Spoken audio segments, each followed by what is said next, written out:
22h05, c'est l'heure de lancer notre émission Backcheck. On va passer en revue toutes les rencontres au menu de cette soirée. Il y en avait 5, mais d'abord, on va résumer cette soirée, à commencer avec vous, Benjamin.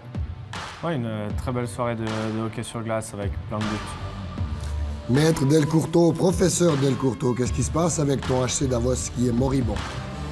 Et bien, mais moi, je sais plus quoi dire avec Bien parce qu'il gagne tout le temps. Puis en plus, facile encore une fois, c'est incroyable. Et Fribourg travaille dur et récompensé de ses efforts. Il a encore battu ce soir un Lugano peut-être peu aspiré. Mais on doit faire la part belle aux gardiens. Ils sont très en forme dans ce début de saison. Et c'est pas Hilaire et Stéphane qui diront le contraire.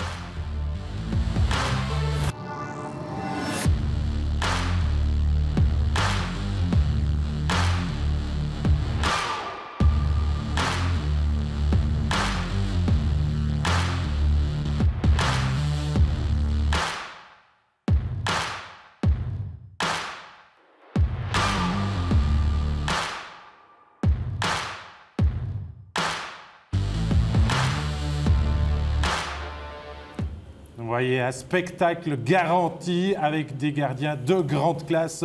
Encore une fois, on est aussi toujours en compagnie d'Antoine Desclous, de Benjamin Antognetti, de Stéphane Rochette. Et on va sans plus tarder commencer par la première rencontre de cette soirée qui va nous intéresser. Celle qu'Antoine Desclous résumait, la déconvenue, nouvelle déconvenue du HC Davos au Tessin en Léventine face à Ambry. Et tout est allé une nouvelle fois de travers, devrait-on dire. On commence méchamment à en prendre l'habitude du côté du club grison. L'ouverture du score signée Trisconi, là, qui, Antoine, a tout le temps tourné dans l'arrondi, de revenir et de fixer le gardien. On ne comprend pas. Il n'y a plus aucune folie dans le jeu à Delcourteau. Le gardien, il est sur les genoux. Je ne sais pas si je l'ai vu debout une fois. Il est dépassé tout le monde. On ne comprend pas. Le 2-0, vous le voyez à l'image, il est signé d'un joueur très prometteur qu'il va falloir surveiller cette saison. C'est Muller sur un assist de Kubalik. Mais là, on le voit, Benjamin, il y a de la panique dans la défense et le gardien derrière est impuissant. Delcourteau obligé de prendre son temps mort. Ouais, bon, une petite erreur peut-être du défenseur, là, où le puck, malchanceusement, lui passe sous le pied. Et puis, quand les choses vont mal, les choses vont mal. Voilà, derrière, ça tombe sur la canne d'un joueur d'Ambry et puis c'est sûr qu'en ce moment, il va encaisser. C'est clair, et ça ne va pas encore en rester là. On va encore saler l'addition, si vous me passez cette expression du côté de la formation de Luca Cereda avec une troisième réussite signée du sniper, Stéphane. Il s'appelle Dominique Kubalik, c'est sa position préférée. Ouais, Kubalik est tout simplement incroyable. C'est un vrai buteur, c'est un gars qui prend ses chances. C'est d'ailleurs lui qui a le plus de tirs au but cette année dans toute la Ligue. Et regardez, sur réception, à la Crosby, elle est arrivée direct. La passe était belle, elle est arrivée un petit peu devant, baisse le genou, comme je dis à la Crosby, va la chercher. Il réussit, non seulement à aller en avant sur son pied d'en avant, mais il réussit à la monter, ce qui n'est pas facile. C'est pas évident de faire un geste technique comme ça sur le patin en avant. C'est sûr. 4-0 ensuite avec la déviation sur le tir d'Engoy signé Patrick Inchir.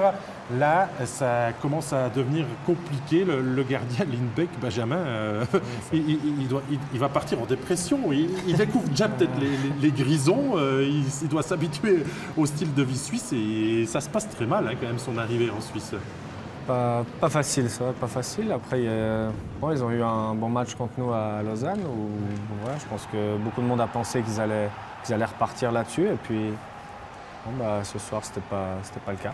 On a l'impression que les équipes aussi jouent peut-être un petit peu mieux contre vous. Mais bon, ça, c'est une autre discussion qu'on ne va pas avoir ce soir. Le 5-0, signé encore Kubalik pour le doubler. Antoine, score final 5-0. On parlait de Delcourteau qui était peut-être plus l'homme de la situation, mais on n'a pas l'impression que son équipe joue vraiment pour lui.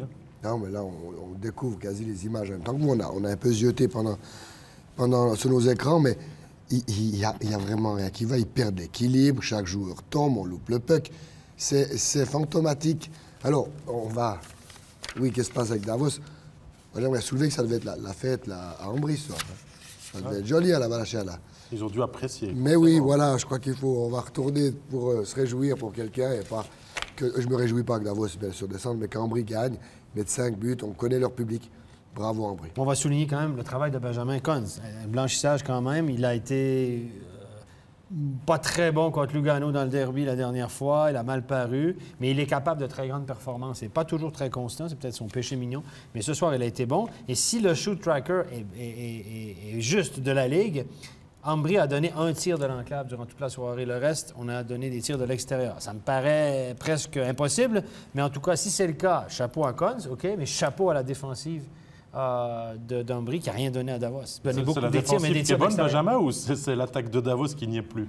Non, la défensive qui est bonne. Oui, c'est sûr. Toujours dire ça. Donc, succès final d'Ambry, 5-0. Bon à prendre pour les Levantins. Et ces 3 points finalement facilement pris face à des Davosiens qui s'enfoncent toujours un petit peu plus dans la crise. Deuxième rencontre au menu de la soirée. C'était un petit peu un des chocs de cette soirée. Berne face à Zug, des Bernois qui enchaînent les matchs et qui retrouvent la forme à force de jouer.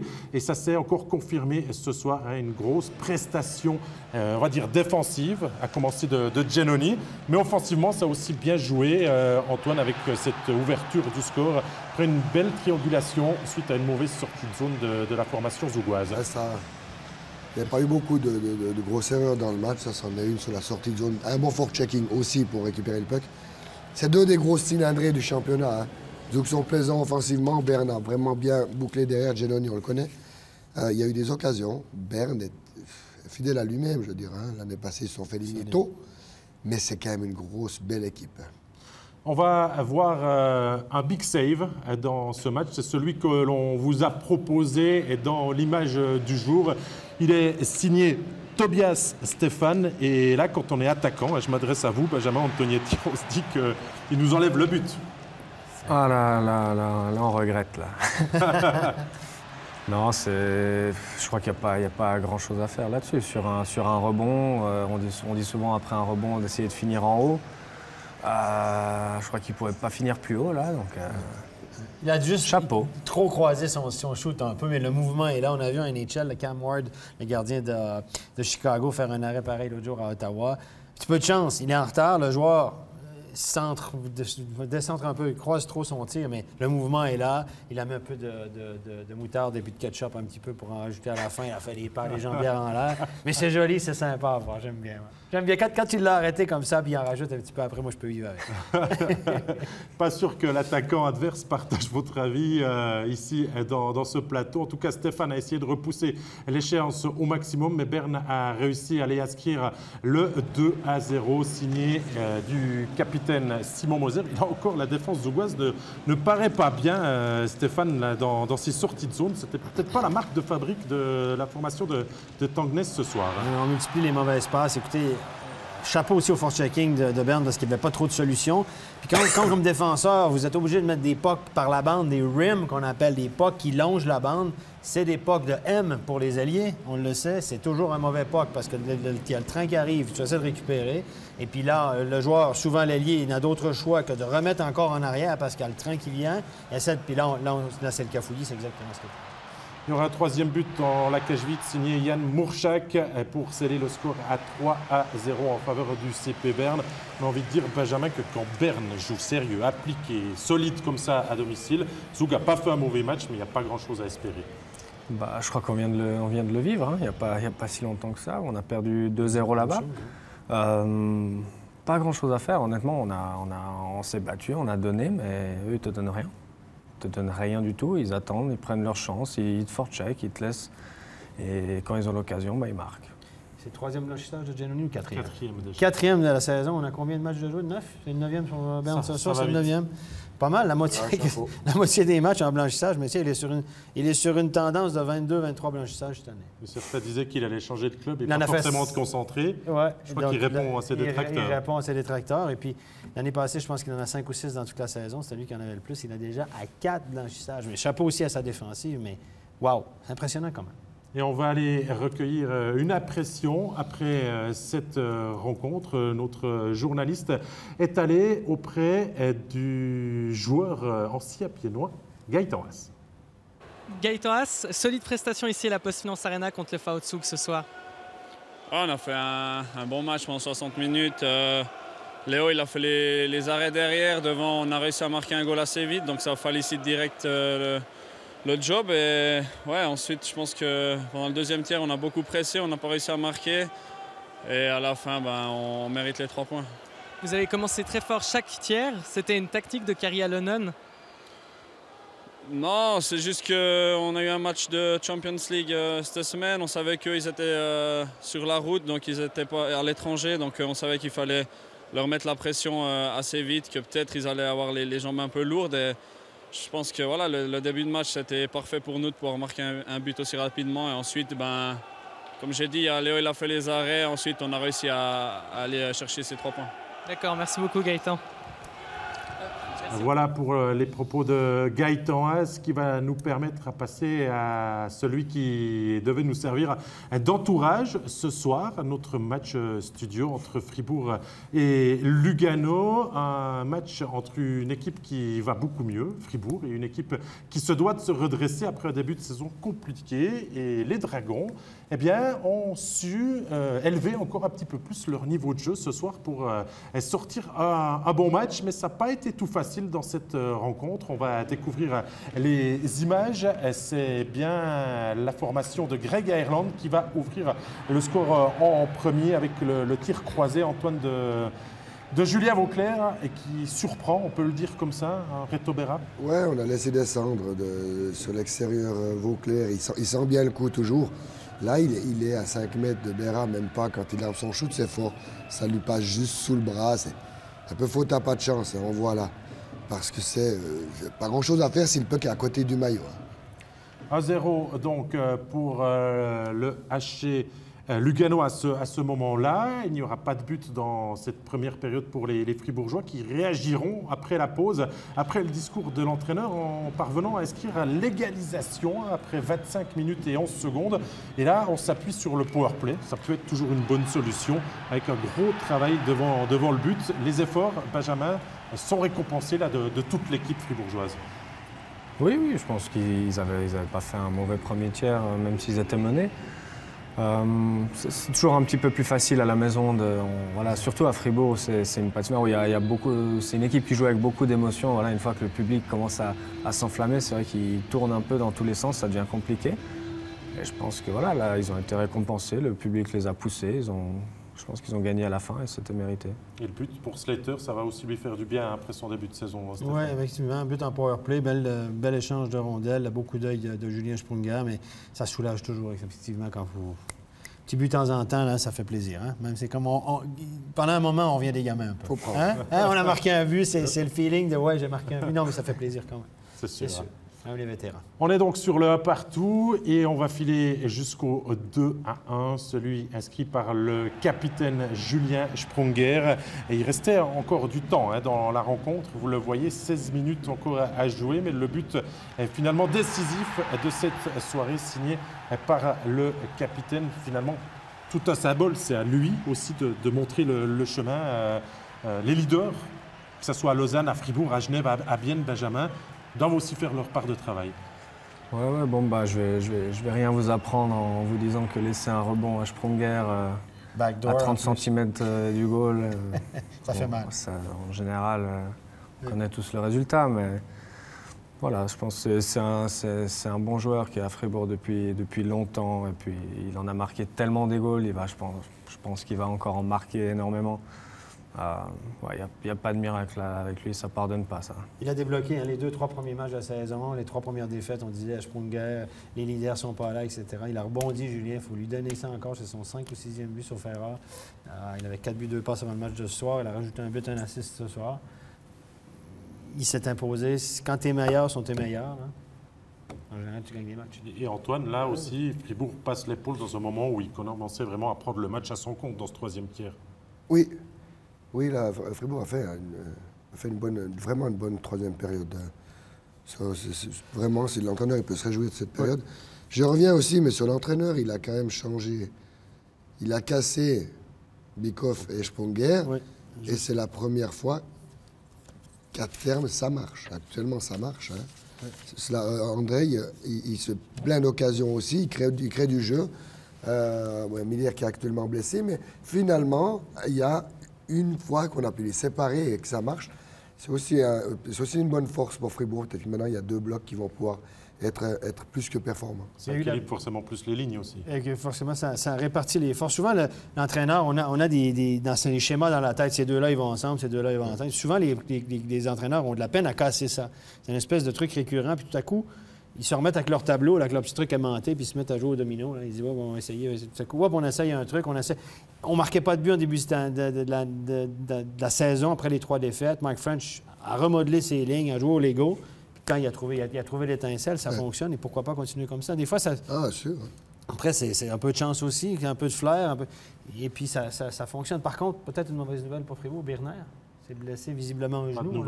On l'a pas revenu, on l'aura pas revu. Miller qui est blessé, son père Birner. Birner, on peut presque pas en parler d'un fantôme depuis le début de l'année, là. Mais c'est quand même un joueur efficace. Moi, je pense qu'il fait beaucoup de... On le voit pas offensivement, mais il fait quand même du bon travail. C'est un bon patineur, un bon sens du jeu. Je suis dur un petit peu avec lui en traitant de fantôme. Mais là, si Miller n'est pas là, plus Birner, là, ça risque de faire un petit peu mal. On va passer, vu que c'était notre match studio, à notre désormais célèbre chronique du top et du flop. Et vous allez le voir, c'est un match assez contrasté pour les Tessinois qui se retrouvent de chaque côté et finalement de ce top et flop. On commence par le top.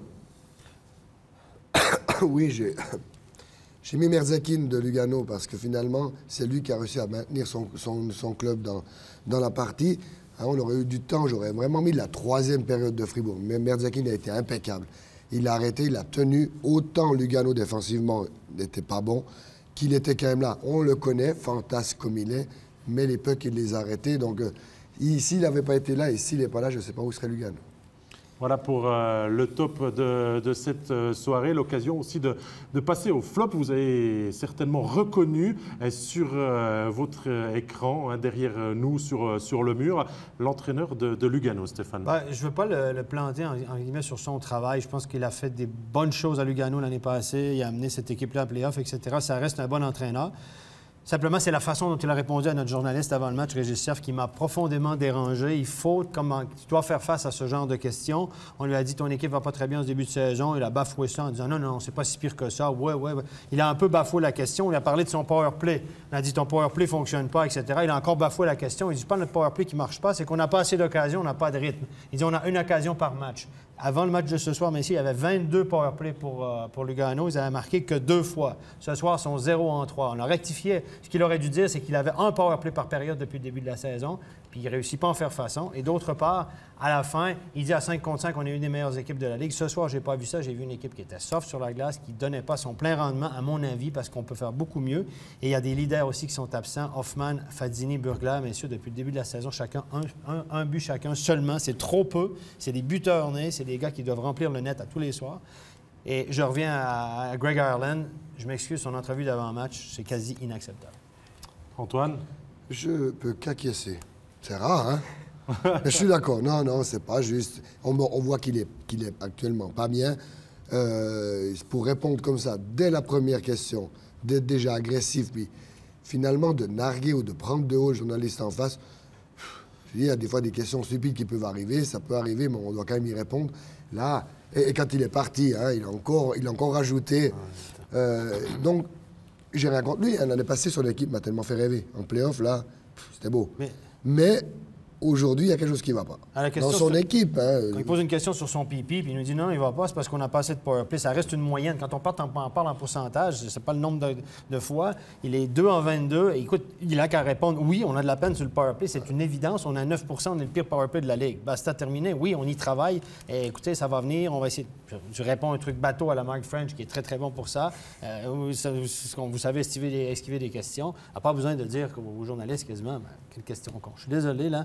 Je pense qu'il est sous pression, le bonhomme. Il a l'air d'avoir les traits tirés depuis le début de l'année, qu'on l'attend avec une brique et un fanal pour lui faire la peau. Je peux comprendre, mais à un moment donné, ça fait partie de ton travail. Je pense qu'il était super bien payé pour faire ce que tu fais. Et ça fait aussi partie de son job de répondre aux journalistes puis aux gens qui l'écoutent à la maison, parce que c'est eux qui payent son salaire. C'est un petit peu le coup de gueule de la soirée. Et Greg Ireland, en tout cas, a du travail à venir avec son équipe de Lugano pour la redresser. On a aussi une réaction à l'issue de cette rencontre. Et c'est celui qui a marqué le but vainqueur de son équipe, bien sûr, Julia Sprunger. Ok. Julien Sprunger, c'est une victoire un peu comme vous en avez l'habitude cette saison, j'ai envie de dire à la fribourgeoise. Ouais, c'est vrai qu'on a dû cravacher pour revenir dans ce match. Je pense que les 20 premières minutes étaient peut-être à l'avantage de Lugano, ils ont réussi à passer l'épaule. Mais je pense que les 40 prochaines ont été vraiment pour nous. Malgré les pénalités qu'on a eues, on a réussi à tenir. Et puis offensivement, on a beaucoup pressé, beaucoup mis de pression sur le goal justement de shoot. Ça a été dur à rentrer, mais je crois que c'est des matchs qui font du bien de gagner comme ça. Spécialement à la maison, on a un peu de la peine à la maison ces derniers temps, donc une victoire qui fait du bien. C'est vrai qu'à partir du deuxième tiers-temps, on a senti vraiment que là, vous ne vouliez pas laisser, qu'il y avait vraiment un coup à jouer. Ouais, c'est vrai qu'on sentait qu'on était bien dans le match. On prend le 1-0. Je pense que voilà, c'était pas immérité pour Lugano, mais c'était très serré. On a eu nos occasions sur le premier tiers aussi. Mais par la suite, on a quand même réussi à garder cette pression. On a été 40 minutes vraiment très fort sur leurs défenseurs. On a mis beaucoup de pression sur le goal, beaucoup plus de shoot à partir de la 20e minute. Et puis je pense que ça a payé au final. Merci bien. Merci. Bien Genève à présent, entre une équipe à qui tout sourit et des Genevois qui pouvaient, on va dire, retrouver un coin de sourire avec deux nouveaux étrangers alignés ce soir. Il y avait donc de quoi nourrir peut-être des espérances d'aller bousculer le leader de ce championnat. Mais vous allez le voir, hein, Bien pour l'instant marche sur l'eau, patine sur l'eau, utilisez l'expression que vous voulez. Et ça c'est encore une nouvelle fois confirmé ce soir avec l'ouverture du score. Et ça sera un petit peu porte ouverte. Il y avait déjà eu des opportunités pour Bienne en contre-attaque de cette manière. Mais là, c'est un 2 contre 0. Et il n'y a pas grand-chose à faire pour Robert Mayer. On s'était trop laissé aspirer de votre point de vue d'attaquant à Benjamin du côté de Genève. Et ensuite, on paye cash la rupture biennoise. Bon, oui, bon. 2 contre 0 entre Rayala avec le puck, de nouveau pas facile là, pour le gardien qui se retrouve tout seul. C'est des petites erreurs, c'est pas une erreur qui est énorme, qu'on peut pointer un joueur du doigt, mais voilà, ça se paye cash. Quand on est Pedretti, on doit donner le puck à Rayala ou on peut essayer d'aller seul? Ça peut être traître aussi le 2 contre 0, hein, parce que souvent il y a bien eu des fois où ça a fini derrière le goal à se faire des passes encore, hein, ça c'est sûr. Mais je crois qu'en ce moment on peut lui donner le puck à Rayala, hein, ça a l'air de marcher plutôt pas mal pour lui, donc moi je lui aurais donné aussi. Vous avez raison. Vous avez découvert le 2-0 signé des travailleurs de l'ombre dans cette équipe de Bienne. C'est Jan Neuenschwander qui a inscrit donc cette deuxième réussite et Bienne va encore continuer son tour de force, sa démonstration. Mais avant de passer au 3-0, c'est les big saves, on va les mettre au pluriel, d'un certain Jonas Hiller qui était en démonstration encore ce soir au Stade de Glace. On a apprécié, Stéphane, avant le spectacle de la part. Ah non, ça c'est Beat Kindler, 1986. 1986, Beat Kindler. Beat, si tu nous écoutes, regarde, t'en as fait des tonnes, des comme ça. Le bateau, regarde le bateau! Non, mais avec des jambières 10 fois plus lourdes en plus. Ah oui, qui est mouillé en deuxième période, 30. Regardez, la passe du revers, regardez, la passe est bonne. Et le bateau, mon ami, au lieu on ne voit plus des arrêts comme ça parce que les gardiens sont en papillon, ils se déplacent, ils font la poussée, ils se viennent en papillon. Et là, il a été... c'est joli. Pas très orthodoxe, mais joli, ça fonctionne. Regardez la deuxième. Hein. Là aussi, hop, dans la mitaine. Là, il est peut-être un peu plus facile. Hein. Il est en train de se détendre. Il vole encore un but. Quand on est attaquant, ça devient difficile maintenant avec des gardiens comme ça de marquer des buts, Benjamin. Difficile. Voilà, je pense que là, sur les deux arrêts qu'on voit là, je vois pas ce que les attaquants peuvent faire de plus dans le fond. Voilà. C'est pas des shoots qui sont forcément faciles quand ça revient. C'est vrai que le puck revient vite. On la prend un peu comme elle vient, comme on dit. Et puis, 2 énormes arrêts ce soir pour lui. Ouais, on dit que le jeu s'accélère. Les attaquants vont encore devoir trouver des techniques supplémentaires pour. On va rapetissir un petit peu l'équipement. On va trouver on va faire comme ça. Il y a toujours moyen de discuter, ça c'est sûr. On vous disait donc que Bien allait continuer d'accélérer son rythme dans cette rencontre et finalement ne pas laisser Genève espérer une issue plutôt positive, hein, même s'il y a eu ces 2 arrêts d'Hiller qui auraient peut-être pu écrire le match différemment. Mais là, Antoine, le 3-0 aussi très propre. Hein, Mayer au rebond, énervé contre sa défense. 3-0. Il peut là, parce que ça rentre un peu comme dans du beurre ici. Là, il aurait pu remettre sur la droite, il y avait un autre ailier qui arrivait, il y a le rebond, ça vient sur Pouillotte, alors ici il est bien mis, celui-là il est bien mis, mais ça rentre, c'est facile. Genève a dépensé de nouveau beaucoup d'énergie. Hein. À l'instar du premier but qu'ils prennent, ils ont pressé à 4,5, à 4 en bas pour essayer de marquer. Le défenseur s'est fait prendre. Et ils ont dépensé beaucoup d'énergie et puis ils le payent en fin de match. Avec le 4-0 de Neuenschwander, encore une fois, dans le dos de la défense, Stéphane, pour saler l'addition. Tout roule, regardez, on bénéficie on provoque des fautes de l'adversaire, des petites erreurs, puis à chaque fois on capitalise, on fait mal paraître l'adversaire à chaque fois. Tout roule dans l'or. On va leur donner beaucoup de crédit parce qu'on joue bien. Et on en parlait justement durant le match. On se dit, on doutait de la défensive, de la capacité des défenseurs sans Forster. On a perdu aussi Yecker. On s'est dit, en termes de défenseurs, sur le papier, c'est pas les meilleurs défenseurs de la Ligue. Le groupe de défenseurs, on est petits, etc. Tout le monde disait, moi le premier, que défensivement, ça allait être un problème. Mais on dit souvent dans le hockey que la meilleure défense, c'est l'attaque. On est tellement puissant à l'attaque, on est tellement opportuniste que finalement, on le disait, on est constamment en zone d'attaque, puis on prend les devants, donc on oblige l'autre équipe à jouer du hockey de rattrapage. Donc, c'est une dynamique qui est tellement incroyable du côté de Bienne. Et il semble, mais puis il gagne facile à tous les matchs. C'est pas à 3-2, c'est pas à l'arraché en prolongation. Facile tous les soirs. À chaque fois, on se dit, bon, ça y est, on regarde ici les matchs, puis on voit bien. Puis après le premier soir, on va encore gagner facile ce soir. 2 buts d'avance, tout va bien, tac, tac. Les gars, puis même les gars, ils sont humbles. Tu les vois se féliciter, ils ont l'air de dire, bon, encore, petit match encore ce soir, tout va bien. Non, mais c'est fabuleux ce qu'ils vivent là. Hein? Avant de passer au dernier but de cette soirée, on a envie de peut-être vous poser la question, Benjamin, mais Bienne est sur son nuage et on a l'impression qu'il ferait mieux peut-être de distribuer et un petit peu leur succès aux autres équipes. Je crois qu'il y a un petit peu demandeur d'avoir cette réussite. Il y a les rebonds, il y a tout qui leur sourit. Il faut aller demander la recette à la Tissot Arena peut-être. Ouais, ils jouent bien depuis la saison passée. Je pense qu'ils ont eu un petit trou. C'était au pire moment pour eux dans les playoffs, en fait, au final. Mais ils partent sur une deuxième saison sans faute, quasiment, pour l'instant. Quand on est dans une équipe comme vous, qui avait un début de saison un petit peu mitigé, on va dire, on n'est pas frustré de se dire mais ça paraît trop facile là pour Bienne, quoi. Non, on sait qu'ils travaillent. Stéphane le dit comme ça, en souriant. Ça a l'air comme ça, mais c'est beaucoup de boulot. C'est sûr qu'ils font tout juste pour l'instant. Là, je pense qu'ils ont un bon gardien, des défenseurs solides, des attaquants qui marquent. Que demander de plus, quoi. Pas de point faible, Antoine, finalement. Ouais, non, pas de point faible. J'adore la transition, la relance. Ils sont allés, ça donne. Et avec ce qu'on vient de parler, finalement, c'était un mal pour un bien. Peut-être qu'ils loupent leur play-off l'année passée. Parce qu'ils étaient frustrés. Ils sont arrivés. Hein, j'étais étonné qu'ils reprennent le championnat comme ça. C'est vrai qu'ils n'ont pas eu... ils nous ont déçus. Ils se sont d'abord déçus eux-mêmes, bien sûr, quand on ne passe pas. Mais ils nous ont un peu déçus dans ces playoffs. On avait tellement envie qu'ils aillent plus loin avec l'équipe. Puis peut-être ça les a remis en question assez tôt pour revenir avec le couteau entre les dents pour cette saison. Mais c'est juste parfait ce qu'ils font. On va pas se priver de leur dire bravo. Hein. Il y aura encore une réussite dans cette rencontre. C'est Genève qui va quand même finalement réussir à sauver l'honneur. Et vous allez voir avec quelle manière on doit s'employer finalement pour battre Jonas Hiller. C'est le but crédité à Johan Fransson, ou devrais-je dire plutôt au défenseur de Bienne qui inscrit là au passage, bien malheureusement, un joli autogol. Ouais, ça n'a pas réjoui tellement les joueurs de Genève. Vous avez vu le body language, il n'y était pas. Regardez, un autogol, la dévie sur le patin. Écoute.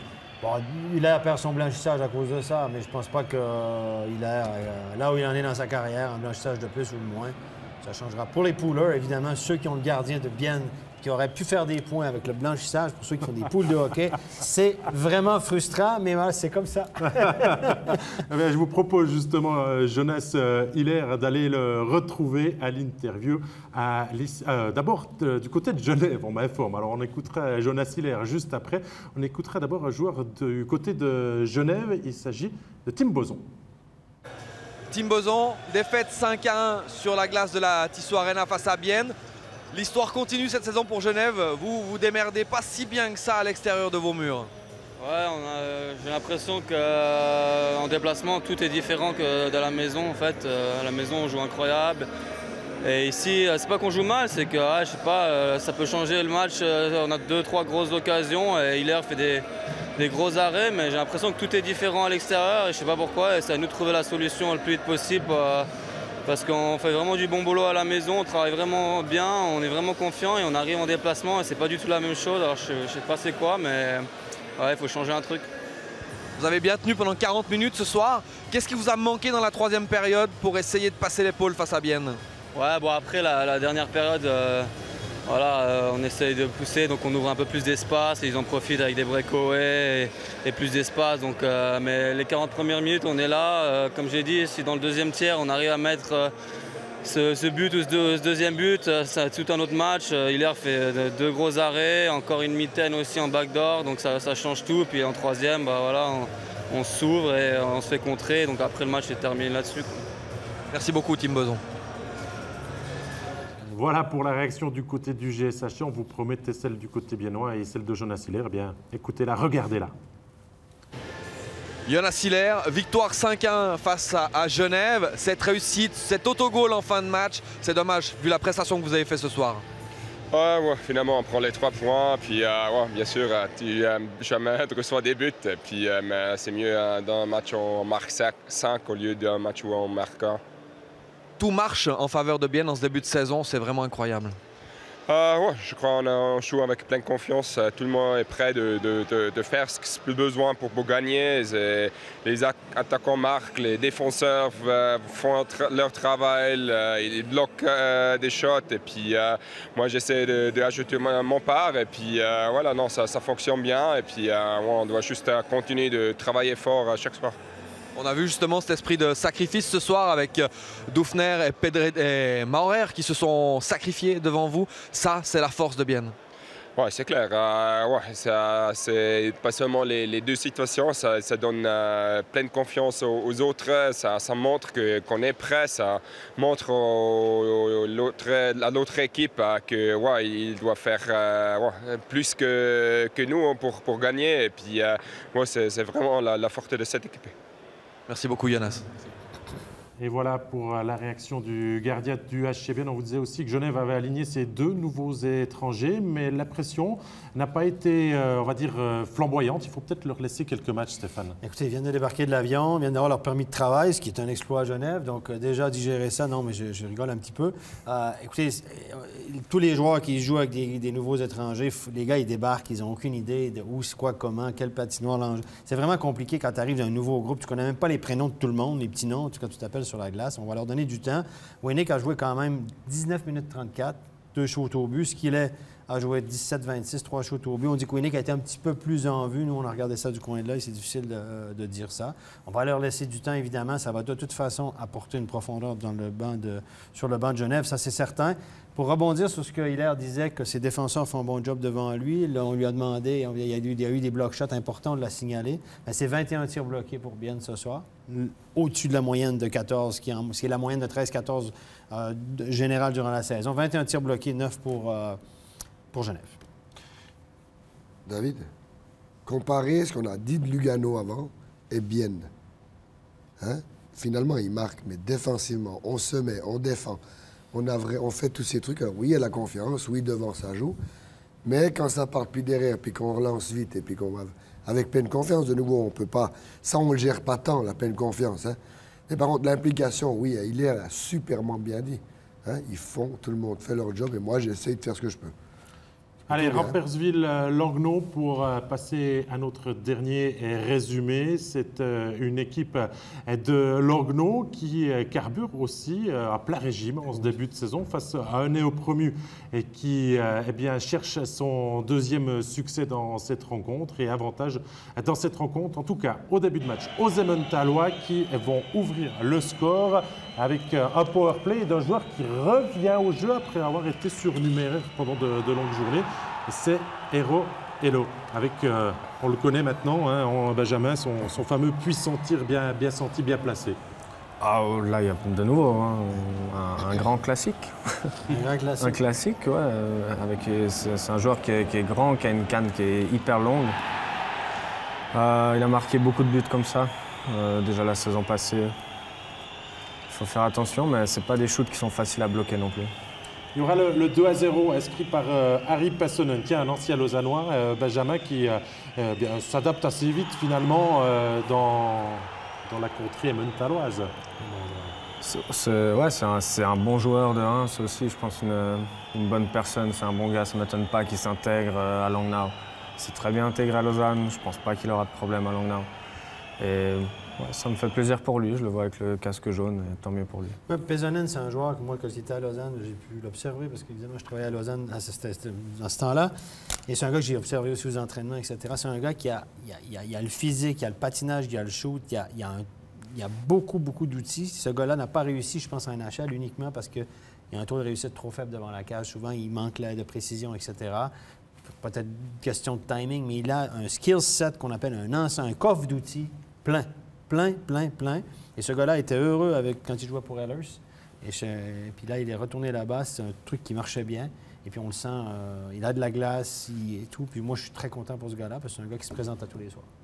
Ça fait donc 2-0 au final pour Langnau du côté de Rapperswil. Un nouveau succès pour les Emmentalois. On va donc pouvoir passer aux résultats et au classement de cette nouvelle soirée de National League pour vous récapituler les différents scores. Cette fois-ci, avantage à domicile. Ce n'était pas toujours gagné d'avance cette saison. Un seul succès à l'extérieur, celui de Langnau. Les succès 5-0, 3-0 propres d'Ambry et de Berne. Le succès aussi large de Bienne et par la plus petite démarche, Fribourg qui s'impose contre Lugano. On a 3 blanchissages ce soir. Non, mais c'est pas le premier soir qu'on a plus d'un blanchissage. On va les compter depuis le début de l'année. On va regarder ça attentivement, mais c'est assez impressionnant. Au classement, Bienne et Berne s'envolent. Derrière, c'est assez, on va dire, compact entre la 3e et la 8e place. Lausanne, toujours 9e. Benjamin, il faudra réagir dimanche en déplacement du côté de Zurich. Et Lugano, Davos. C'est peut-être finalement, Benjamin, ce début de saison qu'on n'attendait pas. On voit des équipes qui vont devoir réagir, prouver, travailler et remonter au classement. Vous les premiers ? Nous, les premiers, c'est sûr. Nous, ce qu'on maîtrise, c'est surtout ce qu'on fait nous. Les autres, on ne gère pas. On peut seulement regarder un peu du coin de l'œil. Mais pour être honnête, il n'y a aucun match qui est facile. On a pu voir aussi dans les résultats. OK, Bienne gagne beaucoup de matchs, mais tout le monde peut battre tout le monde. Je pense que c'est une réalité aujourd'hui. C'est très compliqué. Le match que tu joues à 90%, il t'amène à rien du tout. Tu ne repars pas avec un seul point. Aujourd'hui, c'est comme ça. C'est 100% ou rien, quoi. Il y a un grand entraîneur canadien, ça va rester, dans les années 70, qui disait « il n'y en aura pas de facile ».